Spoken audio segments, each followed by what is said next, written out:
Tonight, the bodies of the foreign aid workers carried out of Gaza after those Israeli airstrikes on vehicles marked with large World Central Kitchen logos. Some of the people that died were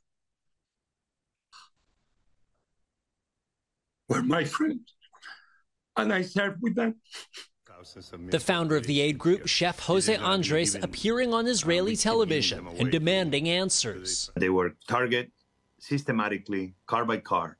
So this was not just a bad luck situation where, oops, we dropped the bomb in the wrong place, or no. This was over 1.5, 1.8 kilometers with a very defined humanitarian convoy.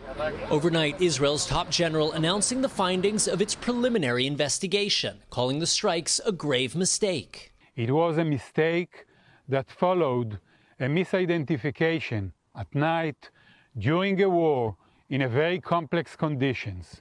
It shouldn't have happened. All 7 World Central Kitchen staff who were killed have been identified. Among them, 33-year-old Jacob Flickinger, a dual American-Canadian citizen. His family sharing these photos of him with his partner and young sons. President Biden saying he's outraged and heartbroken by the deaths and that Israel has not done enough to protect aid workers. But the White House also saying it won't stop supplying arms to Israel, which it says faces a genocidal threat from Hamas. Just last week, the Biden administration signing off on sending Israel more than 1,800 bombs and is pressing Congress to approve a plan to sell Israel more F-15 fighter jets in the future. Meanwhile, World Central Kitchen has paused its aid operations in Gaza, 3 of its ships returning to port today with vital food undelivered. Another blow to the humanitarian effort, just when it's needed most. And Raf, we've learned President Biden is expected to talk to Israeli Prime Minister Netanyahu tomorrow.